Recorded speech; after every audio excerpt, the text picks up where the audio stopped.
नमस्कार विद्यार्थी मित्रांनो,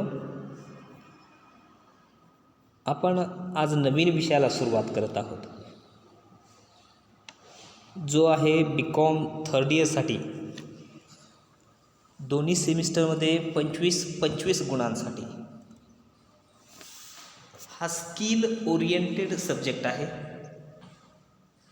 तर यामध्ये तुम्हाला जे स्किल शिकवलं जातं ते स्किल तुम्ही ॲडॉप्ट करायचं असतं आणि याची परीक्षा विद्यापीठ घेत नाही तर विषय शिक्षक म्हणजेच आपणच घेत असतो. आणि याचा रेकॉर्ड पाहण्यासाठी किंवा तुमची मुलाखत घेण्यासाठी विद्यापीठाकडून एक गेस्ट येत असतात. मग त्यांच्यासमोर आपण वर्षभर काय शिकलो याची उजळणी करावी लागते. तुमची प्रत्यक्षात मुलाखत घेतली जाते. त्यामध्ये हेच प्रश्न विचारतात जे आपण तुम्हाला 5 चॅप्टर शिकवणार आहोत. तर याचा चांगल्या पद्धतीने अभ्यास करा. शिवाय आपण आजपासून जे घटक शिकवत आहोत त्याची तुम्हाला एक स्वतंत्र 100 पेजेसचं रजिस्टर करावं लागेल. आणि त्या रजिस्टरमध्ये पहिल्या पेजवरती कॉलेजचं नाव, तुमचं पूर्ण नाव, वर्ग, रोल नंबर आणि सीट नंबर यासाठी जागा सोडा. त्यामध्ये विषय ॲड करा. स्किल इन्व्हायरमेंट कोर्स थर्ड, यामध्ये SEC थर्ड असं तुम्हाला लिहायचं आहे. आणि त्यामधला आपल्याला विषय शिकायचा जो आहे तो आहे अकाउंटिंग अँड टॅली. तर आपल्या विषयाचं नाव काय आहे? स्किलच्या अकाउंटिंग अँड टॅली. बऱ्याचदा विद्यार्थ्यांना मुलाखतीमध्ये विषयाचं नावच माहीत नसतं. आपण शिकतो वर्षभर, पण आता इथून पुढे तुम्ही थर्ड इयरला आला आहात, त्यामुळे स्मार्ट वर्क करायचं. कारण बघता बघता डिग्री तुमच्या हातामध्ये येत असते आणि मार्केटमध्ये तुम्ही जबाबदार व्यक्ती म्हणून बाहेर पडत असता. तर आपल्या विषयाचं परत रिपीट मी नाव सांगतो, अकाउंटिंग अँड टॅली. तर या सब्जेक्टमध्ये आपण आज पहिला घटक शिकणार आहोत, फंडामेंटल ऑफ अकाउंटिंग.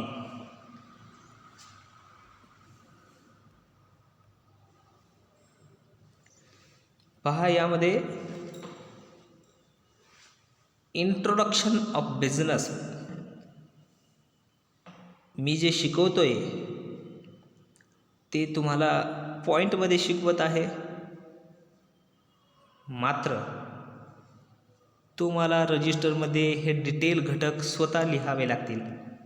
कारण 25 पैकी जवळपास 10 मार्क त्या रजिस्टरला आहेत आणि 15 मार्क आपल्या हातात आहेत. जर रजिस्टर व्यवस्थित लिहिलं नाहीत तर तुमचं कुठल्याही प्रकारे घरानं ऐकून घेतलं जाणार नाही. तुम्हाला रजिस्टर मेंटेनच करावं लागेल, त्याला दुसरा पर्याय नाही. परत विद्यार्थी मित्रांनो, तुम्हाला विनंती आहे की कुठले पर्याय किंवा ऑप्शन परत विचारायला यायचं नाही. जर तुम्हाला पास व्हायचं असेल तर या विषयाची परीक्षा देणं कंपल्सरी आहे.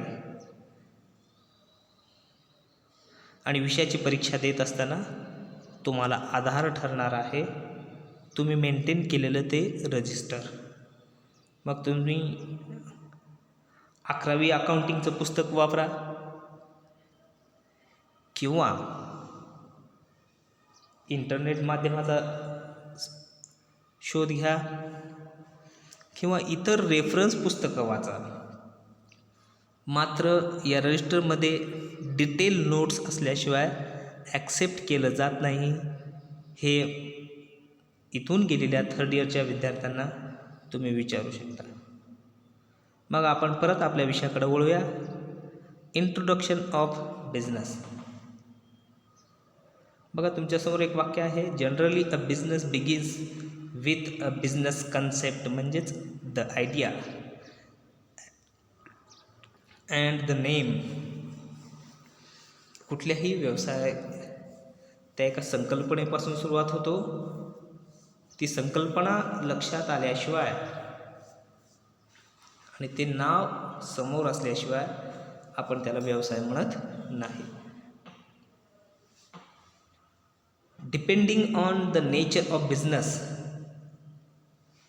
extensive market research may be necessary to determine whether turning the idea into a business is feasible and if the businesses can deliver value to the customer. सोप्या भाषेत आपण सांगू की व्यवसाय म्हणजे काय, तर एक संकल्पनेनुसार, एका नावानुसार सुरू केलेला नफा कमवण्यासाठी उलाढाल, मग खरेदी विक्री असेल किंवा इतर प्रकारची सेवा असेल किंवा उत्पादन करण्याची क्षमता असेल, याला व्यवसाय असं म्हटलं जातं. मग याची मीनिंग पाहू आपण. A business is defined as a organization or enterprises entity engaged in commercial, industrial or professional activity. म्हणजेच बघा, व्यावसायिक, औद्योगिक आणि प्रोफेशनल या पद्धतीनं आपण ॲक्टिव्हिटीमध्ये इन्वॉल्व राहणं, त्या ऑर्गनायझेशनमध्ये इन्वॉल्व राहणं म्हणजेच बिझनेस होय. दुसरी व्याख्या पाहू. Business can be for a profit entity or non profit organisations. ते प्रॉफिटसाठी चालवलेलं असेल किंवा नॉन प्रॉफिटसाठी चालवलेलं ऑर्गनायझेशन असू शकतं. मग आपण बिझनेसचे काही प्रकार आपण आज पाहणार आहोत, काही प्रकार उद्या पाहणार आहोत. तर त्यातला आपण पहिला पाहू, मॅन्युफॅक्चरिंग बिझनेस.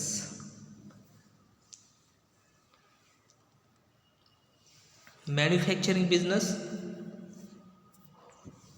व्यवसायाच्या स्वरूपानुसार आपण याचे 3 प्रकार केलेले आहेत.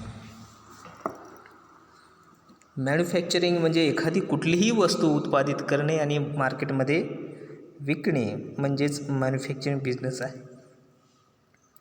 मग वीट तयार करण्याचा कारखाना किंवा वीट भट्टी, सिमेंट तयार करण्याचा कारखाना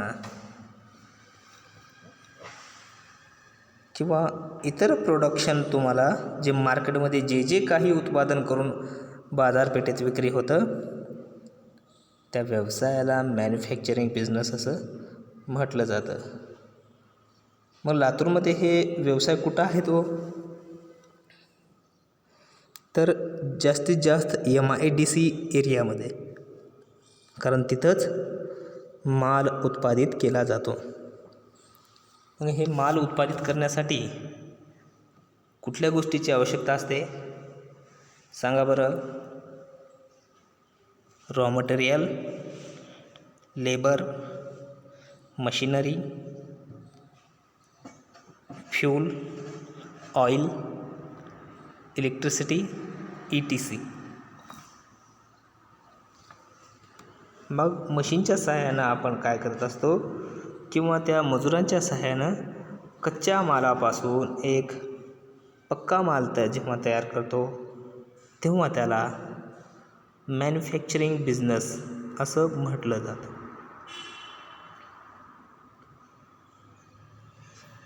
यानंतर दुसरा घटक पाहू, ट्रेडिंग बिझनेस. ट्रेडिंग म्हणजे काय हो, ट्रेडिंग म्हणजे व्यापार. तर व्यापारामध्ये मार्केटमध्ये तुम्हाला जे काही दुकानं दिसतील गोलाई परिसरामध्ये पहा, ते लोक उत्पादित करतात का हो माल? नाही. तर तयार झालेला कुठला तरी उत्पादित झालेला माल ते घेतात आणि कमिशन बेसिसवरती किंवा प्रॉफिट बेसिसवरती आपल्याला विक्री करत असतात. मग वस्तू आणि सेवांची अशा प्रकारे खरेदी विक्री करण्याच्या व्यवसायाला काय म्हणतात? ट्रेडिंग असं म्हणतात. मग यासाठी आवश्यक काय घटक आहे हो? तर मार्केट प्लेस, दुकानासाठी जागा, भांडवल, थोडा कर्मचारी स्टाफ किंवा स्वतः एकटा मालक असेल तरी चालेल. या पद्धतीनं व्यवसाय होत असतो. मग याचे उदाहरण तुम्हाला सांगता येईल का? सांगा बरं. बरोबर आहे, लातूर जनरल स्टोर्स. यस, आणखीन हो, बालाजी मेन्सवेअर, फूटवेअर. हे सर्व जे तुम्हाला जे दिसतं ते ट्रेडिंग बिझनेस आहे. यामध्ये वस्तू किंवा सेवा खरेदी करणं आणि इतरांना किंवा ग्राहकाला ते पुरवठा करणं एवढंच कार्य त्यामध्ये असतं. तिसरा व्यवसाय आहे सर्व्हिस बिझनेस. सर्व्हिस बिझनेसमध्ये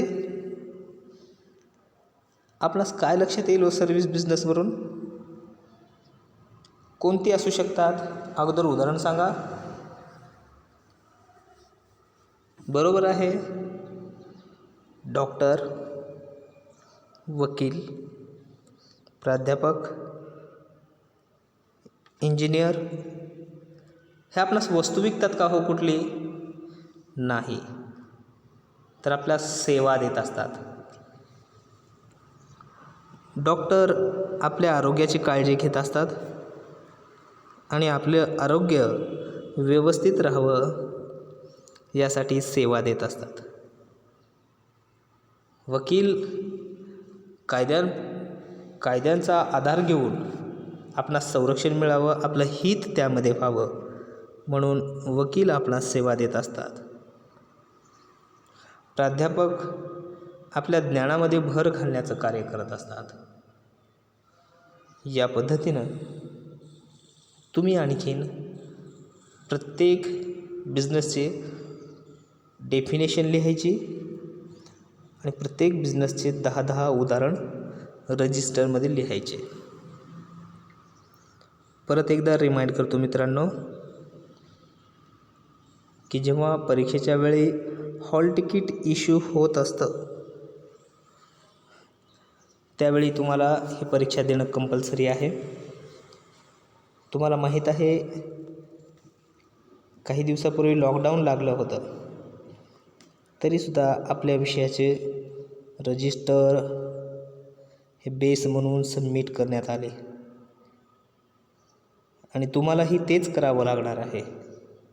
म्हणून सिरियस होऊन आपल्या विषयाचा अभ्यास चांगल्या पद्धतीने करायचा आणि शिकवलेली मी पॉईंट्स तुम्ही रजिस्टरमध्ये दैनंदिन डिटेलमध्ये लिहून काढायचे,